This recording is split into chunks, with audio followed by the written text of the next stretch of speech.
As Audio. ¿Es Sabiño el futbolista más grande desde Pelé o es el típico manjarín? ¿Y Ronivaldo es el ligre de los futbolistas?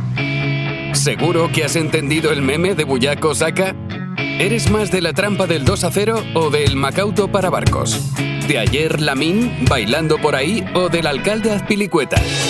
Javier Aznar y Enrique Ballester responden a estas preguntas y analizan cada jornada de Liga y Champions en Los Últimos de la Lista, un podcast original de As Audio.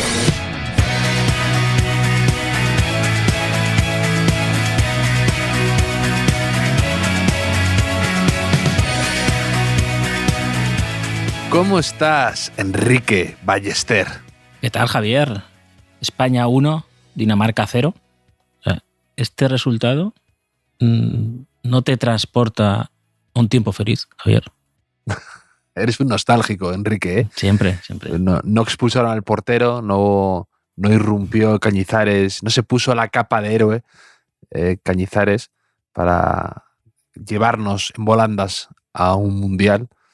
Pero sí, es verdad, un 1-0 contra Dinamarca siempre es motivo de buenos momentos. Bueno, también hubo cierta polémica arbitral, como en el España-Dinamarca del 93, por el que nos clasificamos al Mundial del 94, porque ¿tú cuánto tiempo tardaste en saber que Vaquero había hecho falta a Schmeichel en el 1-0 de Hierro aquel año? ¿Lo supiste aquella noche? Eso, sí, no. Esas cosas son un poco... Nos lo ocultaron, yo creo. Sí, hay cierto... Me ocurre un poco como lo del fuera de juego de Mijatovic que dicen que era en Ámsterdam, ¿no? En el 98. ¿Cómo? O no sé, o a una falta también que dijeron en la final de Milán. Todo son leyendas urbanas, mitos. Eso es rearbitrar la historia, Enrique, no me interesa. Yo que entonces me consideraba ya un fanático del fútbol, que por supuesto vi el partido, leí los periódicos al día siguiente. No había ninguna mención que yo recordara, o sea, por lo menos no caló en mí ninguna mención, igual que el sábado pidieron falta antes del gol de Zubimendi, ¿no? Por eso lo digo. Sigan. Y del gol de Mijatovic que dices el fuera de juego, a mí me gusta porque hay muchas teorías, ¿no? De que creo que es Pesotto, ¿no? De cuando centra Panucci, dicen que no se ve dónde queda Pesotto cuando chuta a Roberto Carlos. O sea, que todavía hay un misterio ahí, de estos grandes misterios de la humanidad, ¿no? Tipo si Irving y Mallory llegaron o no a la cima del Everest, ¿no? Que vi que el otro día había un reportaje muy chulo del diario Ask ahí. Y quizá aparezca un día una grabación de un aficionado, ¿no? Que esté ahí, que estuviera ahí con su videocámara noventera grabando el partido y se desvele, ¿no? Quizá, porque mientras tanto sigue el debate. A lo mejor casualmente aparece muerto en la habitación de su hotel ese aficionado. Si casualmente, como un poco como Epstein en la cárcel, ¿no? Pues esto es parecido. La maquinaria tiene que seguir funcionando. Claro, o quizá haya un aficionado que tenga esa grabación que demuestre que era de fuera de juego el gol, pero es tan madridista que dice, yo esto me lo llevo a la tumba, ¿no? O sea, esto no sí. A no ser que alguien, que es Netflix, ¿no? Quiera hacer un documental el original y pague lo que sea, ¿no? Pues por ello. O como me encantaba el final de La Roca, esa grandísima película con Sean Connery y Nicolas Cage, en la que supuestamente Sean Connery guardaba un film de quién había matado a Kennedy y se lo deja guardado a Nicolas Cage en el cuarto, en un banco de una iglesia, dice, en la cuarto banco, en la pata izquierda del banco, ahí te dejo el film, el microfilm ahí y se ve ahí quién mató a Kennedy, ¿no? Entonces Nicolas Cage sale luego al final diciendo, ¿quieres saber quién mató a Kennedy? Pues esto es igual, ¿no? Que lo deje a Florentino en la puerta 17, en el torno no sé qué, que lo deje ahí, el microfilm y ya está. Sí, la fuga de Alcatraz, ¿no? Es que no he visto La Roca, pero creo que va sobre la prisión esa, ¿no? De San Francisco. ¿No has visto La Roca? No he visto La Roca. Yo es que en los 90...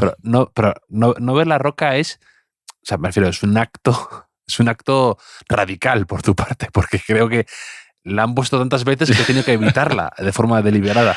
No he visto ni La Roca, ni Titanic, ni cosas así, ¿no? Ni como todo el mundo sabe ya las 10 primeras temporadas de Los Simpson, apenas. Pero sí que he visto Fuga de Alcatraz y es otro de los grandes misterios, como fuera el juego de Mijatovic, o la falta de vaquero, ¿no? Si los que huyen al final pues se ahogaron o no, o consiguieron escapar de allí. Pero no estamos aquí para resolver los grandes misterios de la humanidad, Javier, de momento. Pero igual que podemos decir que gracias al 1-0 sobre Dinamarca del 93 y que luego España jugó el Mundial 94, existe este podcast, porque quizá si España no hubiese jugado el Mundial 94 no seríamos tan futboleros, tú y yo, Javier, por lo menos yo, y no nos dedicaríamos a esto, ¿no? de contar el fútbol. Me parece que no hay ningún niño que ahora tenga 9, 10 años, 8, en España, que se enamore del fútbol con la Liga de Naciones, ¿no? No sé, que yo creo que no termina de cuajar, y menos estas ventanas iniciales, ¿no? Que se está viendo que hay jugadores que con molestias que se van, ¿no? Varios de ellos ya ni convocados con anterioridad. El último ha sido Lamine Yamal, con una sobrecarga.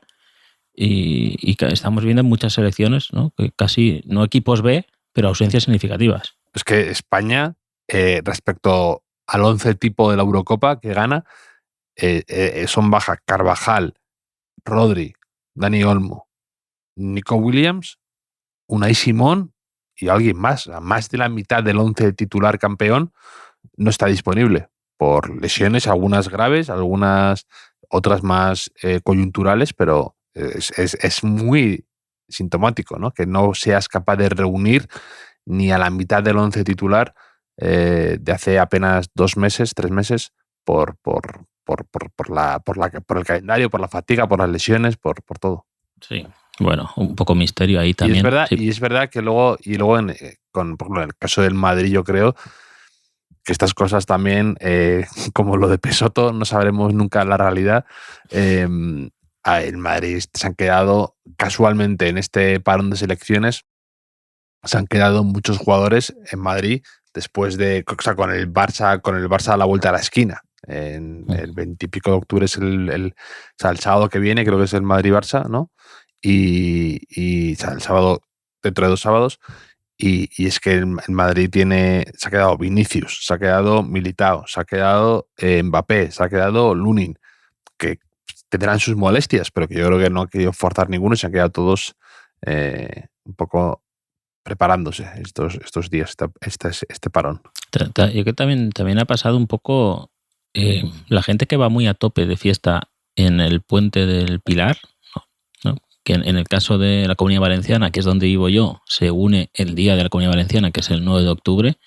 Hay gente que aprieta mucho en este finde y que luego llega a Halloween en malas condiciones. También he notado este fin de semana varios amigos que han hecho un poco la de Mbappé, ¿no? Un poco ahí. Bueno, Mbappé, por visto, ha salido un rato, ¿no? Pero quizás no sea el mejor ejemplo. Que luego llegar en mala condición a Halloween tiene la parte mala de que no rindes, pero la parte buena de que ya no necesitas mucho maquillaje en el disfraz, ¿no? Para dar miedo también a partir de cierta edad, que es la nuestra. Pero bueno, mientras resolvemos estos misterios, sí que sirvió el España-Dinamarca, o podría haber servido, para resolver uno de los grandes enigmas de la historia, Javier, porque en un momento dado, durante el partido, Juan Carlos Rivero, creo que era el locutor, nos informó de que a continuación, después del partido, en Televisión Española, se iba a resolver el enigma de el origen, de dónde era Cristóbal Colón. Esto fue así, que yo digo, ¿cómo que luego? ¿Cómo que a continuación? O sea, ¿qué es más importante? O sea, para el partido, 5 minutos, que yo creo que incluso a los daneses les interesa esta información, en el videomarcador de la Condomina, ¿no? Del estadio Enrique Roca, anuncias esto que tienes que anunciar y así nos enteramos todos y luego ya pues sigue el partido, ¿no? O sea, ¿qué es más importante? Sí. Porque, Sí, porque acabó el es partido. es equiparar al origen de Cristóbal Colón con Operación Camarón y con los nuevos capítulos de Águila Roja, ¿no? Le pones en el mismo nivel, en el mismo tier, como dicen. Claro, ¿qué ocurrió? Que acabó el partido, ya pues yo estaba trabajando, ya me puse a hacer la portada, a hacer mis cosas por ahí y ya no me enteré, ¿no? De esto, y seguro que al no aprovechar la máxima audiencia del momento, pues hay mucha gente en España que ahora mismo no sabe muy bien. He visto algún tuit como que de algo de que era valenciano o algo así, no sé muy bien, ¿eh? Que es lo que nos faltaba ya aquí, a los valencianos, ¿no? Que ya, no lo sé. En fin, pero bueno, yo solo digo que haya unas prioridades, ¿no? A ver,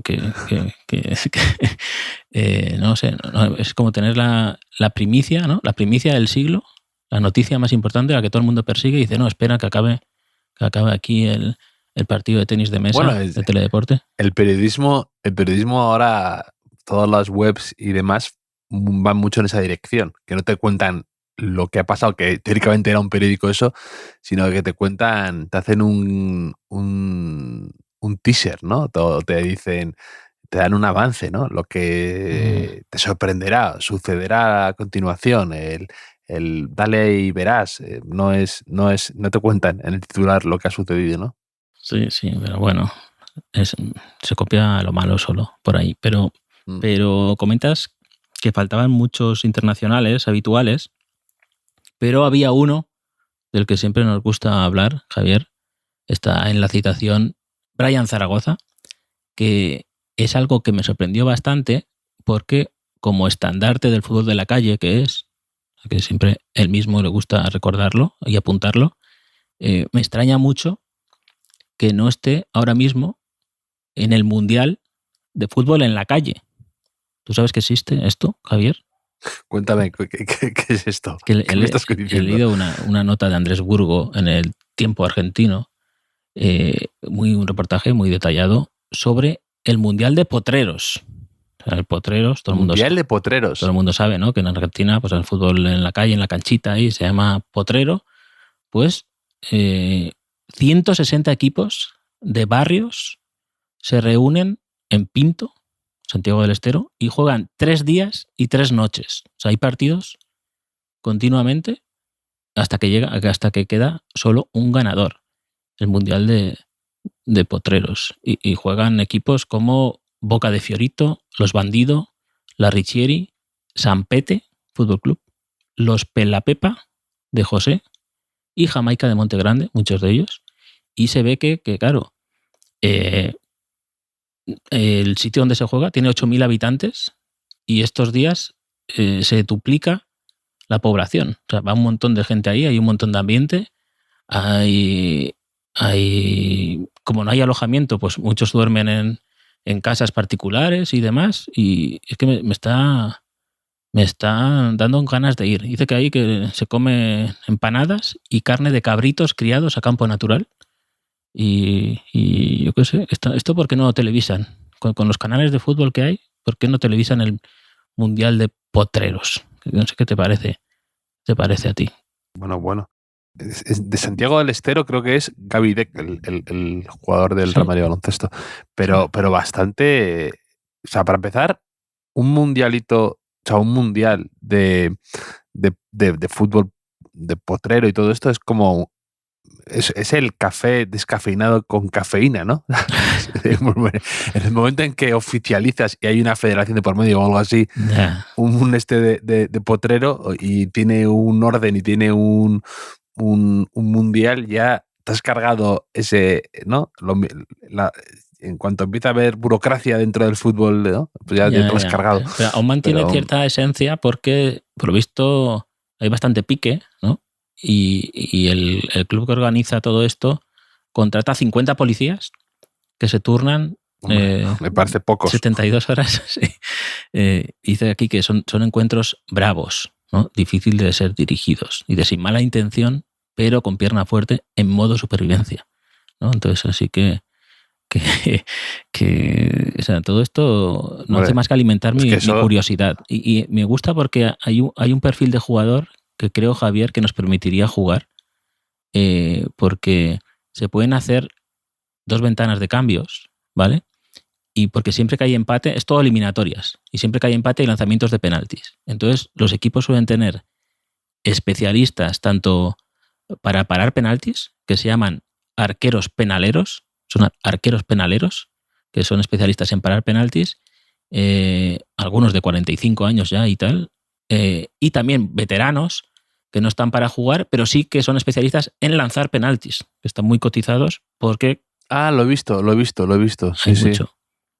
Pues, he visto en Instagram vídeos de estos lanzamientos de penaltis y de... Sí, los penaleros. sí. Pero vamos, es que eso en Argentina bueno, tenía que ser no árbitros, cascos azules de la ONU tienen que enviar para intermediar ahí en algún momento dado. Y a mí lo que me gusta del fútbol, de hecho, en la revista Libero, este número que acaba de salir con la portada de Oasis, va bastante sobre el fútbol de la calle, el fútbol, pues un poco, ¿no? Lo que se considera fútbol de barrio y demás. Y para mí lo que me ha gustado mucho siempre del fútbol que se practica en cualquier plaza, en cualquier patio, incluso en cualquier casa de amigos, es que enseguida hay unas reglas no escritas que todo el mundo comparte, ¿no? Me acuerdo en mi colegio jugábamos muy de pequeños con unas canastas, en el hueco de los canastas eran las porterías y todo el mundo sabía cuándo era alta y cuándo no era alta. Pero teniendo en cuenta que no había larguero ni nada parecido. Y pues todos compartíamos el criterio y estaba de sobra establecido. Y también me encantan en los patios esos, que ahora lo pienso y me parece una locura, cuando había 7 partidos simultáneos y al mismo tiempo no era nada lioso. A ti no te ocurría que jugabas a la vez y eran partidos independientes, pero tú estabas perfectamente al tanto de lo que ocurría en tu partido. Y no se mezclaban. No hacía falta petos, ¿no? Ni equipaciones. No, eso tampoco. Nada. Pero sí, lo que dices de que todo el mundo sabe cuándo salta y cuándo no salta, es verdad. Y es que lo primero que se pierde en el fútbol, o de las primeras cosas, es la honestidad. Porque en un campo de fútbol, yo cuando jugaba siempre he sabido cuándo era penalti, cuándo era falta, cuándo no lo era. Y es un poco triste que se pierde eso. Y se pierde eso en el fútbol y se pierde un poco también en nuestra vida laboral. O sea, tú en un trabajo, en cualquier trabajo, no serían necesarios los jefes. O sea, todos sabemos lo que tenemos que hacer. Sí. Si todo el mundo fuera honesto con su trabajo, consigo mismo, sí. No haría falta esas jerarquías y demás, ¿no? ¿Y alguna vez has pensado, claro. diciendo, sin árbitros, un partido profesional, ¿cómo sería más corto que un partido con árbitros? Incluso, o sea, se llegaría a resolver, porque en cualquier pachanga se resuelven, ¿no? Las situaciones, que hay un momento de discusión, el picón que dice ha sido penalti y al final lo acaba lanzando. Sería interesante, ¿no? Los jugadores, los equipos ficharían a pesados, ¿no? O sea, ficharían a gente que se saliera con la suya, ¿no? Hasta que Luis Suárez estaría cotizadísimo, aparte de que es muy bueno. Pero... Bueno, una vez ha anunciado su retirada de la selección, ¿no? Luis Suárez. A mí de lo que ha dicho me han llamado la atención 2 cosas, sobre todo. Una, que hicieron una reunión los jugadores para pedirle a Bielsa que por lo menos dijera buenos días, ¿no? Porque se ve que Bielsa siempre está ahí como muy ensimismado y demás. Y luego otra historia que ha contado, bueno, 2 historias más. Una, que una vez que fue a hablar con Marcelo Bielsa, Luis Suárez, que era uno de los capitanes del equipo, dice: voy a una conversación con él, me siento frente a él, le estoy hablando entre 5 y 6 minutos, mirándole a la cara, diciéndole que los jugadores estábamos con él, que íbamos a respetar las decisiones que él tomara. Y cuando acabó, me miró y me dijo: muchas gracias, Luis. Que esto también... Aquí, en esta cosa en concreto estoy un poco con Bielsa, ¿no? Que le está dando la turra al otro, ¿no? ¿Qué tal? Y dice: muchas gracias, Luis. Y me levanté y me fui. No me dijo nada en los 5 o 6 minutos, pero estuve mirando. Y luego, a esto ya estoy más de parte de Luis Suárez, que dicen que que Bielsa dice, él hizo una conferencia sobre el pueblo, la gente, que nosotros jugamos para la gente. Dice, estábamos un día entrenando en Nueva York, había gente en los hoteles esperándonos a nosotros por 4 o 5 horas, y el profe, antes de bajar del ómnibus, nos dice, muchachos, dice Marcelo que no paren con la gente, que sigan derecho. Sí. ¿No? Y dice ahí, un poco ahí denunciando un poco... Que Bielsa perdió Uruguay, y Bielsa ha dicho que su autoridad se ha visto un poco mermada con esto, ¿no? Porque jugadores como Fede Valverde han dicho que Luis Suárez no ha dicho ninguna mentira con todo esto. No sé, ¿cómo lo ves? Sí, a mí me llamó la atención porque yo pensaba que Bielsa en Uruguay tenía más apoyo, ¿no? Y que Luis Suárez le diga eso. Además, que yo siempre he sido muy... Con ese tipo de entrevistas en las que el jugador ves que se calienta un poco y cuenta alguna intimidad desde dentro y quizá no deja bien parado al entrenador de turno, al seleccionador, siempre he tenido ese doble pensamiento, ¿no? Que decir, por un lado, me encanta saber, me encanta que haya transparencia en esas cosas, que la gente cuente o demás, y luego también la otra es decir, no sé, si tuviera un amigo en esa situación, le recomendaría que hablara, ¿no? Porque a veces quedas mal parado, ¿no? O hablar mal de alguien cuando ya te has ido. No queda muy elegante. Y no queda elegante y luego a lo mejor te puedes arrepentir dentro de 2 años, o dentro de 3, o dentro de 7 y vas a ser siempre el que rajó ese seleccionador. No lo sé, siempre he tenido esa doble idea. Y luego es verdad que Bielsa es que debe ser un seleccionador difícil o un entrenador difícil. Yo creo que a mí Bielsa me interesa porque precisamente por sus marcianadas un poco, ¿no? De pues su forma de hablar, su forma de elaborar ideas en la rueda de prensa es diferente, habla de una manera muy particular, pero claro, que su día a día debe ser muy maniático, ¿no? Que le llamen el loco, tiene que ser pues hay gente que a lo mejor le parece demasiado complicado, ¿no? Es su carácter, su forma de interactuar, porque es un poco... Claro, Bielsa debe estar ahí en el espectro casi autista, ¿no? Por la forma de hablar de referirse a la gente o de hablar con ellos o de... Pues se le ve que no tiene todas las habilidades sociales desarrolladas o demás, ¿no? Entonces yo creo que tiene que ser muy particular y hay gente que no lo debe entender. Hay gente que le parecerá de verdad a alguien con un... Pero, por ejemplo, no sé qué... tú lo sabrás mejor porque has estado ahí en cosas...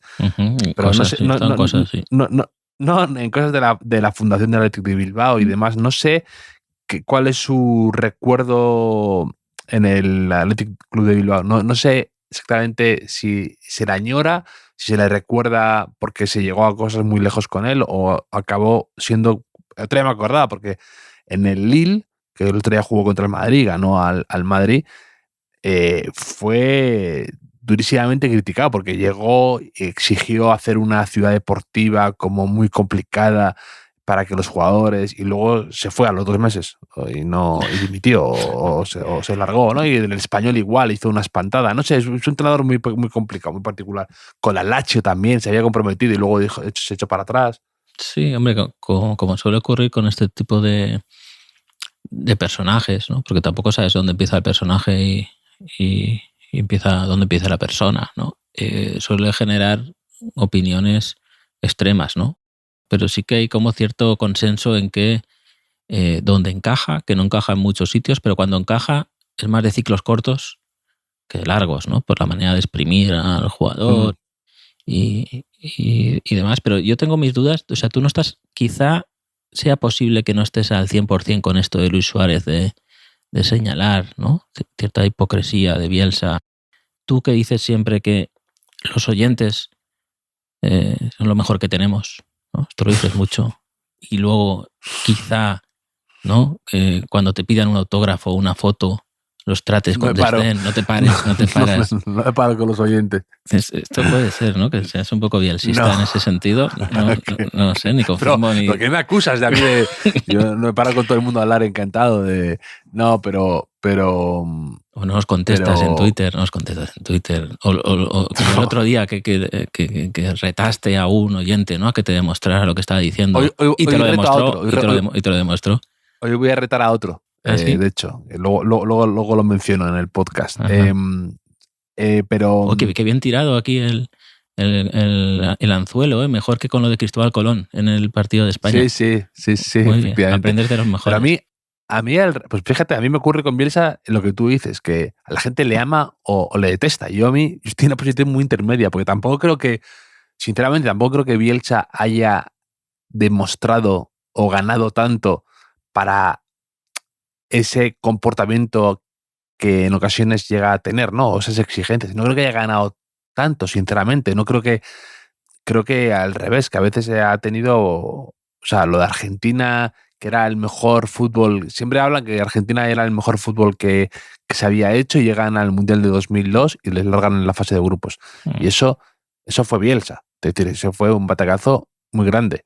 Y sin embargo, Bielsa todavía tiene ese halo de grandísimo entrenador, que a mí, ya te digo, me encanta verle, me encanta cuando estuvo en la Liga, me encanta verle por ahí en alguna selección importante, me encanta verle en un mundial, creo que es un personaje y eso a mí me divierte. Pero lo que te digo, que a veces no sé si ha sido tan buenísimo entrenador como algunos de sus admiradores sostienen, ¿no? Ya, pero es que esto ocurre con muchos entrenadores. Yo qué sé qué decir de Menotti, de Bilardo. O sea, que cuando Bielsa se convierte en algo, en un movimiento, ¿no? En el bielsismo, ya casi son una industria, ¿no? Que más que un entrenador, ¿no? Y yo, desde fuera, te puede dar la impresión de que se ven obligados a decir ciertas cosas o hacer ciertas cosas para estar a la altura de lo que esperan sus seguidores, ¿no? No lo sé. Eso, que a veces, y con los grupos de música pasa algo parecido. O sea, que a veces el problema no son los grupos, sino sus seguidores, ¿no? O algo así. Pero bueno, yo creo que Bielsa sería feliz. Sí. Sentado ahí. Pero es que, no, pero claro, la diferencia para mí la diferencia clave entre lo de los menotistas y los bilardistas es que ganaron el Mundial los dos, ¿no? Ya, tiene claro. 78 y Bilardo. Claro, que creo que el palmarés puede dar lugar a esa, entre comillas, animadversión o preferencia, pero hay un palmarés detrás de ese movimiento. Vale que no todo pueda ser, no todo es en la vida ganar títulos, pero creo que a veces, pues con el caso de Bielsa, pues yo echo de menos a un título que le respalde más o que le refrende, ¿no? No preguntemos cómo lo ganaron, ¿no? Pero sobre todo el del 78, pero sí, los ganaron. Pero yo creo que Bielsa sería feliz con su chándal, sentado en una nevera portátil, en un partido entre los guerreros de Chacabuco y los Pelapela de José C. Paz, ¿no? Que son partidos que se ven en el Mundial de Potrero, que por cierto juegan hermanos de Eber Banega. Hombre. ¿Juegan ahí? Bueno, Eber Banega me encantaba. Claro, es que Eber Banega...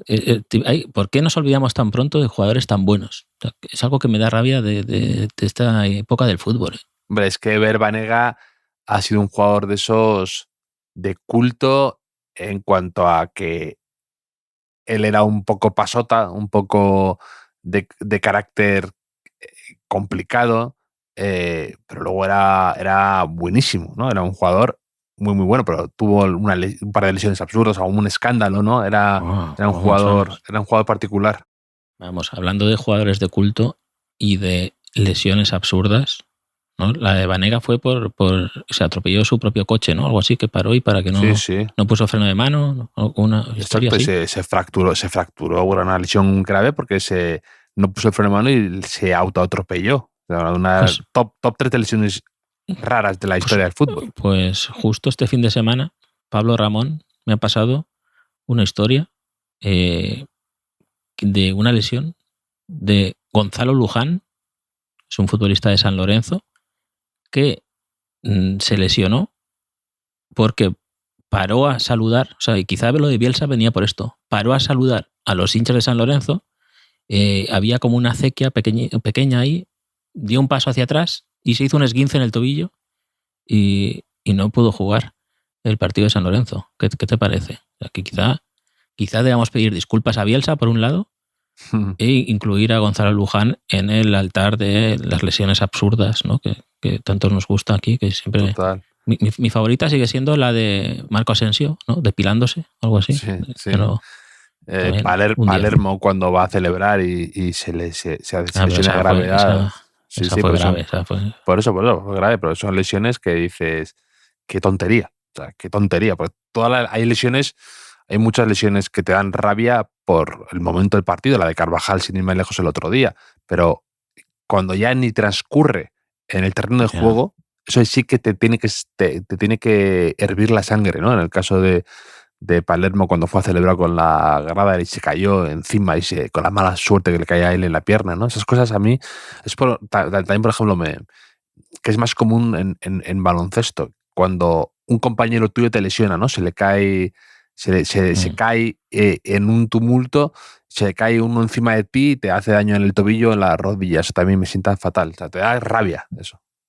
Sí, bueno, te lesionas por lo menos en el campo, en un lance del juego, hay cierto heroísmo, ¿no? En el asunto. Sí. Pero claro, esto... Es que encima el periodista Leandro Alves explica que a Gonzalo, que era optativo salir a ver a la gente y a firmar autógrafos y hacerse fotos. Encima, o sea, es que esto me hace replantear muchas cosas sobre el bien y el mal en el mundo. Y es un poco aquello de la canción de Defcon 2, ¿no? De Pánico, una muerte ridícula. Sí. Eso lo pienso mucho. Cuando un jugador queda una semana para una final de Champions o unos días para una final del Mundial, si tiene especialmente cuidado en su casa, ¿no? o donde esté con todas esas cosas, ¿no? Porque tampoco puede estar todo el día tumbado, porque no es bueno, ¿no? Envuelto en almohadas, ¿no? En almohadas. Si cruza la calle, esas cosas. Me acuerdo perfectamente, te lo comento aquí una vez, yo creo que Río Ferdinand se lesionó la rodilla viendo la televisión. Tenía el pie demasiado en alto viendo durante un rato, le llamaron por teléfono y se le lesionó. O por ejemplo también le pasó no me acuerdo también a Batty, que jugaba en el Blackburn Rovers y demás, y en el Newcastle, se rompió el tendón de Aquiles porque le atropelló, le embistió con su triciclo a su hijo. Con triciclo. Pero sobre todo, a mí lo que me llama la atención es que la gente lo cuente. O sea, yo mentiría, ¿no? Diría, o me inventaría una cosa, ¿no? Sí. Cuando hablamos de cortes de pelo, ¿no? De que no solía funcionar el cambio de look, ¿no? Después del verano, a propósito de Vinicius, que se dejó el pelo un poco más largo, ¿no? Y luego se lo volvió a cortar porque no empezó muy bien la temporada. Un oyente nos dijo que cuando el famoso episodio de la colonia de Cañizares, antes del Mundial del 2002, que Cañizares había teñido de rojo el pelo. No sé si no lo he podido comprobar. Y obviamente ya no volvió a hacerlo después de aquello. Así que no lo sé. Cañizares, que fue el portero del España 1, Dinamarca 0. Bueno, y antes has mencionado a un oyente, Pablo Ramón, ¿no? Que nos pasó el comentario de la lesión tonta de Gonzalo Luján, ¿no? Luján, ¿no? Has dicho. Sí. Y Pablo Ramón, que es nombre central del Real Madrid, es nombre de uno de los centrales del Castilla, Pablo Ramón se llama. ¿Qué te ha parecido que, por lo visto, Raúl nos sigue en el Castilla el año que viene, después de 6 temporadas? Y sensación extraña con Raúl, ya lo dijimos aquí cuando hablamos del documental de la Liga de Valdano, que Raúl es una figura para mí que se ha quedado algo desdibujada en el Real Madrid, que durante una época fue ídolo, durante una época era un estandarte del Madrid, me acuerdo, había raulistas, ¿no?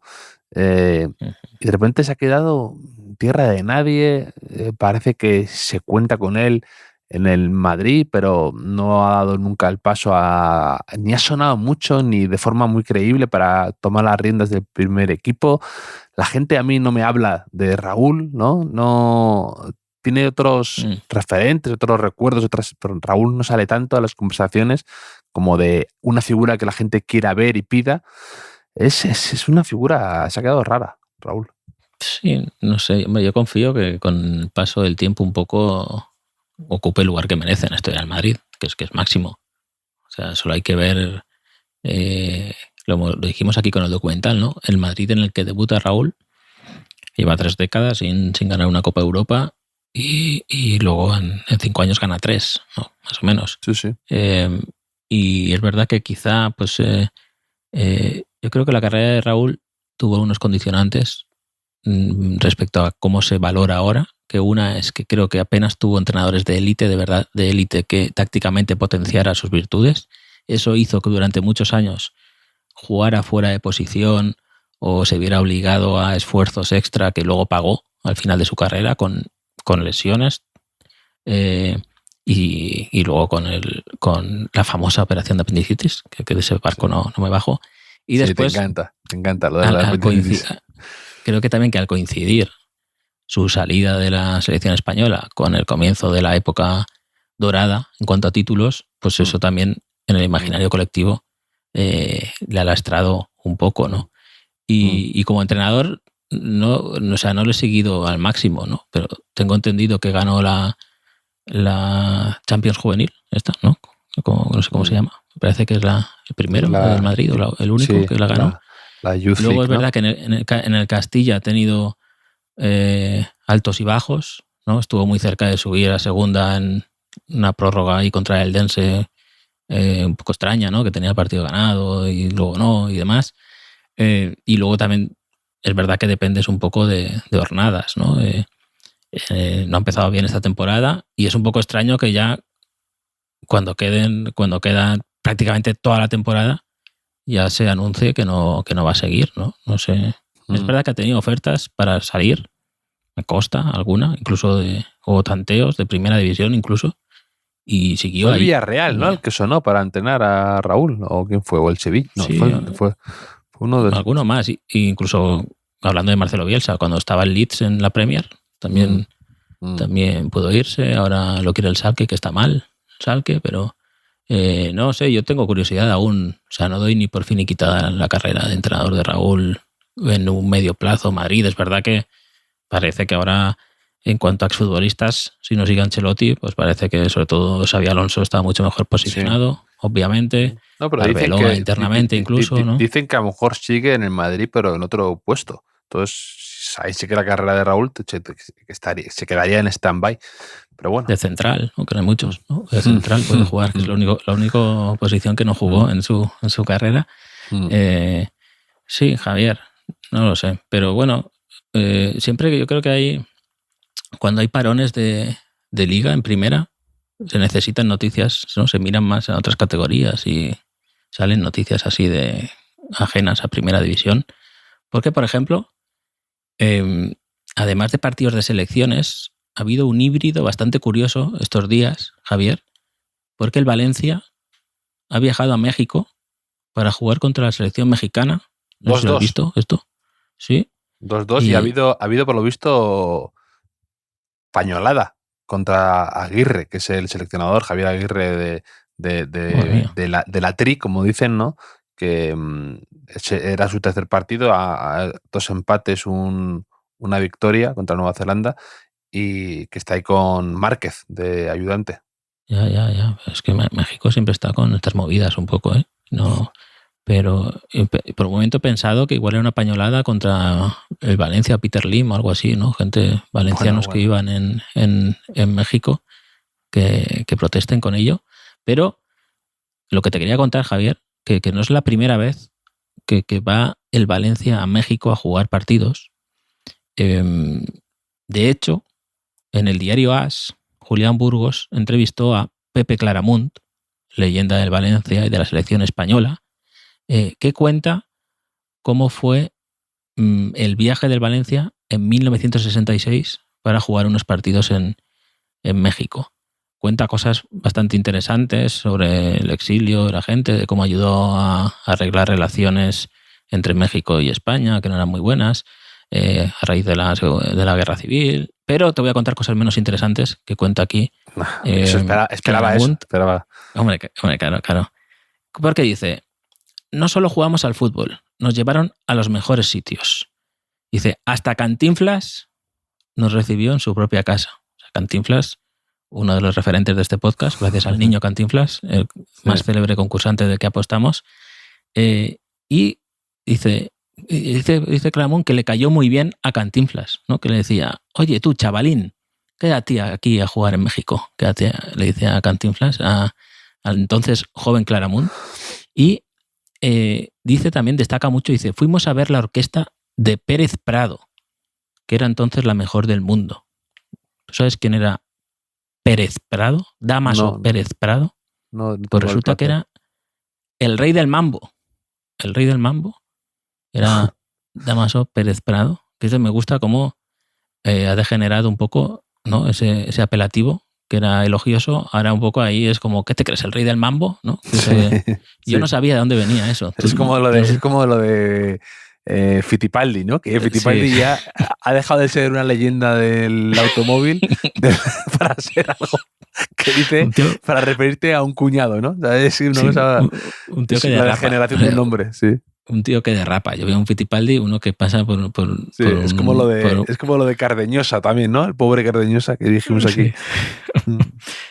Pues Dámaso Pérez Prado, conocido como el rey del mambo, fue músico, compositor y arreglista cubano que hizo casi toda su carrera en México, donde se nacionalizó y falleció, ¿no? Pero claro, hizo música, salió en bastantes películas, tiene una estrella en el Paseo de la Fama de Hollywood y, bueno, digamos que no fue el inventor del mambo, pero sí que fue el que lo popularizó, ¿no? Un poco como Nereo Rocco, que no inventó el catenacho, pero digamos que lo hizo. ¿Tú eres muy del mambo? O más del cha-cha-cha. O sea, ¿cómo tú tienes ahí? Mi única relación con el mambo es de un poco Mambo No. 5, ¿no? De Lou Bega, que me hizo mucha gracia que Stephen King contó que su mujer casi le pide el divorcio porque la ponía en bucle y siempre me hizo muchísima gracia. No, pero también cuando gana el Madrid la octava, yo como siempre llevándolo lo mío, cuando Madrid gana la octava, me acuerdo que me compré los periódicos y había uno de ellos que ponía 1, 2, 3, hasta 8 y decía Mambo, ¿no? Me acuerdo perfectamente de eso. Pues seguramente eso sea del rey del mambo, claro. De Dámaso Pérez. De hecho, la versión de Lou Bega, esa, es una versión de una canción de la orquesta de Dámaso Pérez. ¿Qué te parece? Es que está todo el rey del mambo. Se cierra el círculo.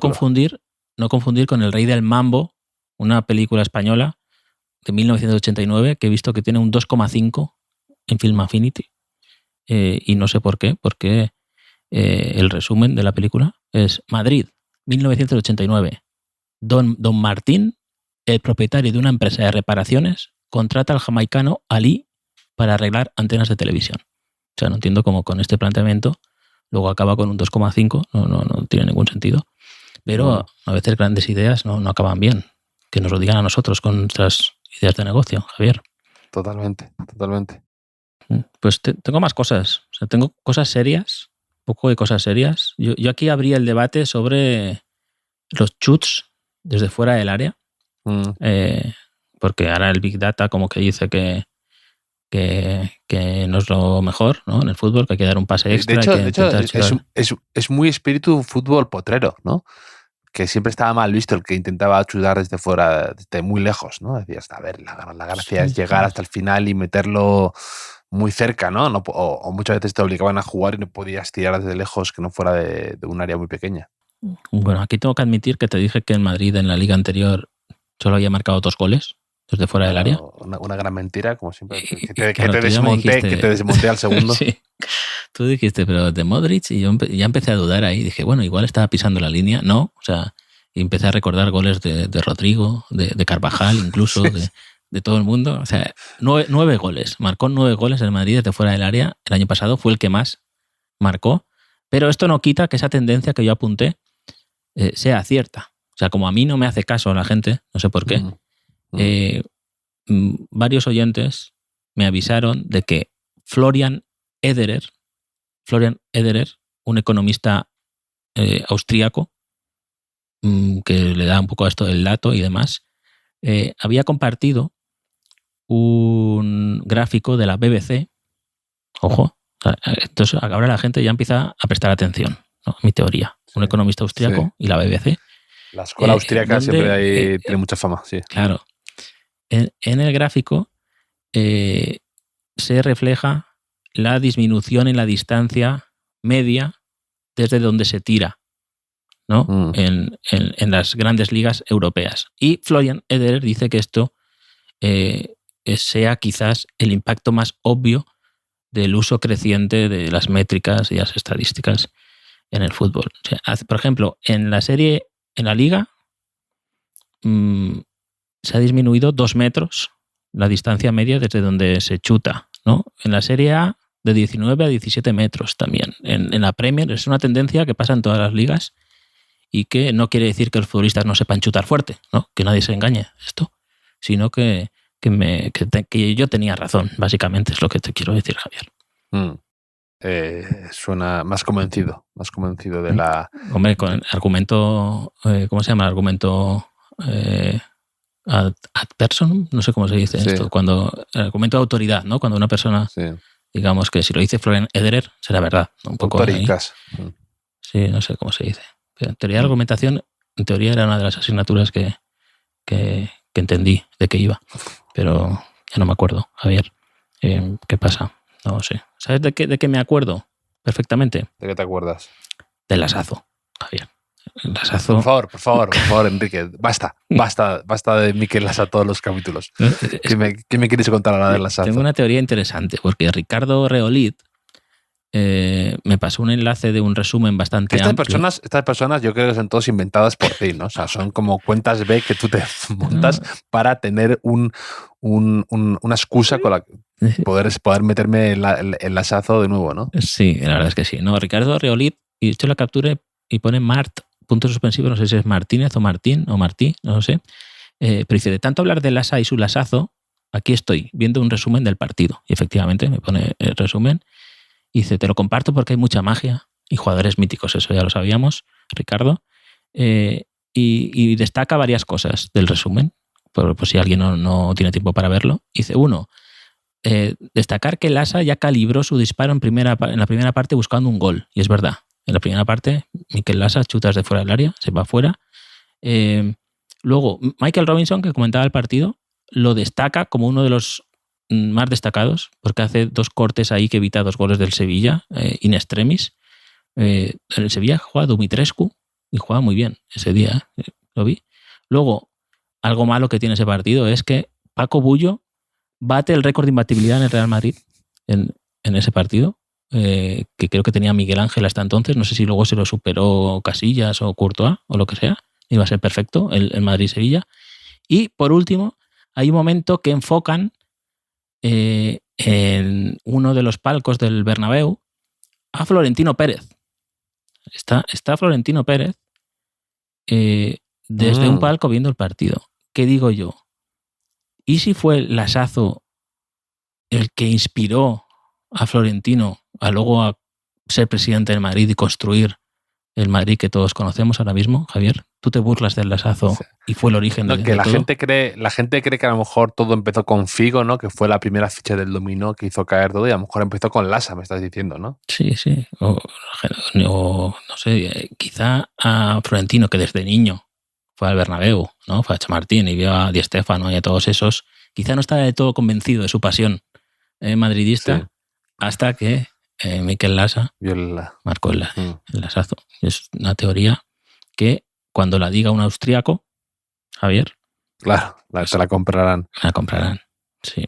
Y no sé. Tengo más. Lo que te había dicho, Enrique, de que quería ajustar cuentas con uno de nuestros queridos oyentes.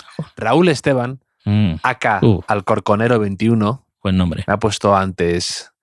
me ha compartido un vídeo de mi querido Racing de Santander tras una sufrida e importante victoria ante el Levante en segunda división. El Levante estaban ahí también arriba y el Racing ahora es más líder tras esta victoria, ¿no? Sí, es otro de los... Era un duelo de 2 favoritos para el ascenso y gana en Madrid, gana en Madrid, gana el Racing 1-0 Madrid siempre gana. al Levante. Entonces hay un vídeo que me ha compartido, el que bastante bonito, en los campos de Sport de Sardinero, los jugadores celebrando la victoria con el fondo, todo el estadio votando y demás. Y me pone con mala baba, me pone, ¿pero qué hacen los jugadores votando, cantando, celebrando en una simple victoria y además en el fondo, haciendo de menos al resto de la afición? Espero las críticas de Javier, ¿no? Y no, es que no, insisto. Muy buena crítica, Alcorconero 21. No me gusta. Es que no me gusta. Porque no, hay una parte ahí, quizá superstición, como lo de un poco lo del tocar la Champions antes de jugar la final o tocar cualquier trofeo antes de la final. Celebrar una victoria contra tu rival directo en la jornada 9,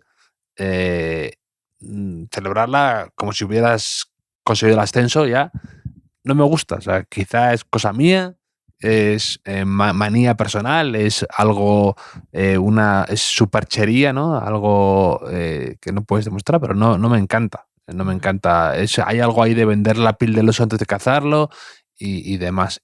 Y insisto que la gente, o sea, que haya una predilección hacia el fondo, que sí, que son los que viajan y demás, a veces y tal, tampoco me encanta. No, o sea, porque me gustaría que lo hicieran a veces hacia otro lado del estadio o tal, no sé. A ver, que te han pillado, te han pillado, no pasa nada. O sea, que te han pillado. ¿Por qué? Por no criticar al Racing. Por no criticar al Racing. Tú sabes, el 7, el dorsal 7 del Racing. Te diga, sigo sigo al Alcorcón de hockey patines.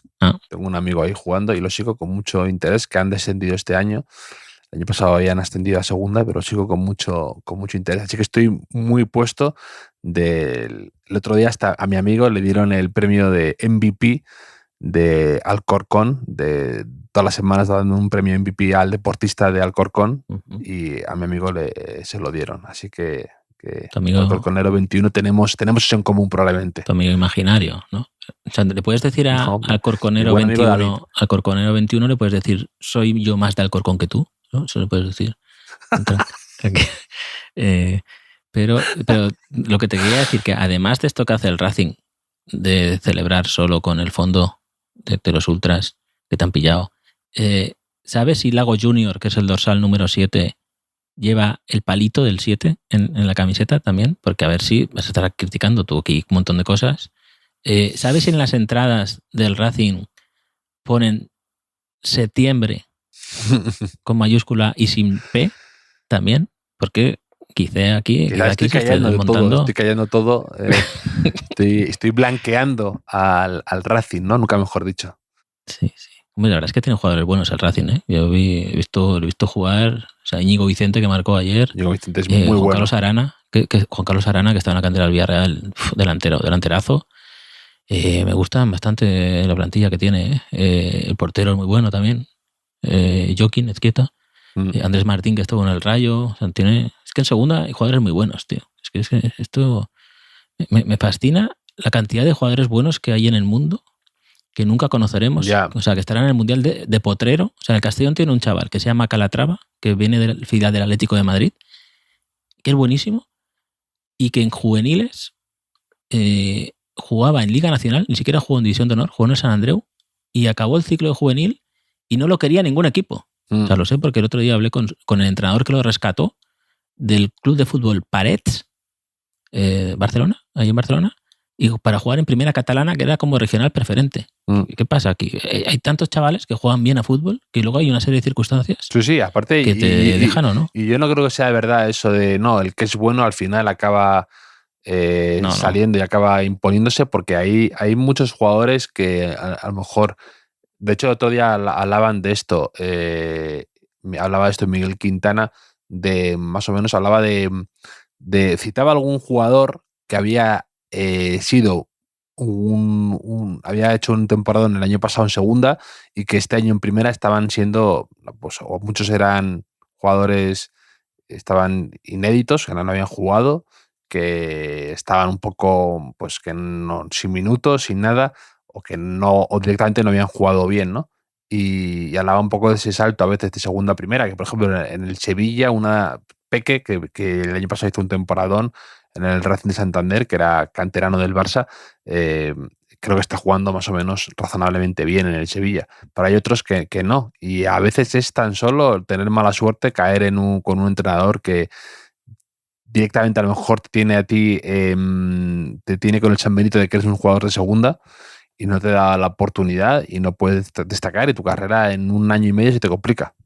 Sí, o al revés. Está, por ejemplo, Bretones, Sí. el lateral izquierdo que está en Osasuna ahora, que para mí es mucho mejor que Juan Cruz. Lo siento por Juan Cruz, otra vez. Pero quiero decir, es un chaval que estaba en el Langreo. De ahí pasa al Oviedo, lo hace bien y llega a Primera División pues con 24 años ya, ¿no? Y juega bien. O de Stoichkov, el otro Stoichkov, ¿no? Hablamos aquí. No, y también, por ejemplo, luego ahí tú has hablado aquí, ¿no? De ¿cómo se llama? El 6 del Getafe,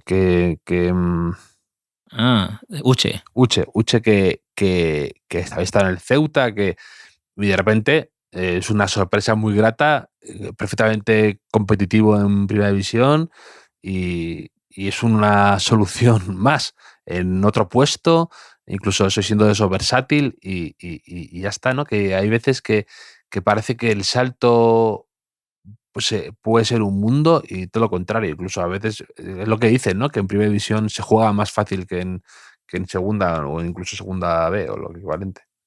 Sí. Pues Javier, seguiría hablando contigo. Tenemos aquí temitas, pero hay que retirarse. Que ya llevamos un buen rato. Justo la semana que se ha retirado Iniesta, se ha retirado Rafa Nadal. Con estas cosas hay un poco efecto contagio. O sea, yo empecé a pensar, ¿que no me retiraré yo también? Un poco, poniéndome a la altura de estas leyendas. Este fin de semana, en la boda que he estado... ¿Otra boda? En la boda que estuve, te conté afuera del micro, estaba la hermana de Nadal y les dije a todos mis amigos, por favor, que nadie vaya ahí a darle la turra a la pobre hermana de Nadal y a decirle cosas como gracias por estos años de tu hermano y tal, y la gente se toma un par de copas. Favor, sí. Por favor, que no vaya nadie, que voy a ir yo, ¿no? Que no vaya nadie, que voy a ir yo allí a acaparar, ¿no? Y no, o sea, molaría no ir a decirle nada, pero pasar cerca, ¿no? Y hacer como un revés, liftado, ¿no? Hacer como un gesto, una dejada. Coincidimos en Formentera con la selección de fútbol femenino después de ganar el Mundial. Y se me has contado. Un amigo mío le dijo a Olga Carmona, que fue la jugadora que metió el gol en la final, luego tuvo como el fallecimiento de su padre el mismo día o algo así. Y mi amigo le dijo, gracias. Antes no se lo habían dicho, sí. Gracias. Enhorabuena. No, perdón, ¿cómo fue? Le dijo, gracias, enhorabuena y lo siento. Una cara de sentimiento. Entonces, claro, le dije, por favor, no... Claro, con esos precedentes. Claro, pues le podría haber dicho lo mismo, exactamente lo mismo a la hermana de Nadal. Gracias, enhorabuena y lo siento, ¿no? Sí, podría haber sido la misma secuencia, pero ya que sigue tu retahíla de bodas, hay que valorar que por lo menos en esta ocasión tus amigos no se han casado con jornada de liga, o sea, que no te han quitado ningún partido del Madrid, ¿no? Han aprovechado el parón. Ese matrimonio empieza bien. Sí, me han respetado para también poder no tener que mandar un artículo y demás, grabar tú y yo con más calma. Sí, me han respetado, Enrique. Pero bueno, que nos respeten los amigos y las lesiones, es lo importante, Javier, y los oyentes, que es lo mejor que tenemos. Menos al Corconero 21, que me ha ido ahí a tocar la fibra. Un abrazo enorme, Enrique. Un abrazo.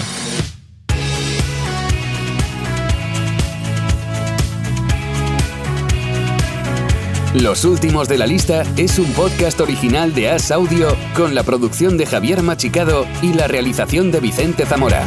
Síguenos en redes sociales, @asaudio. Puedes escucharnos en la sección de podcast de as.com, en la aplicación del diario As o en tu plataforma de audio preferida.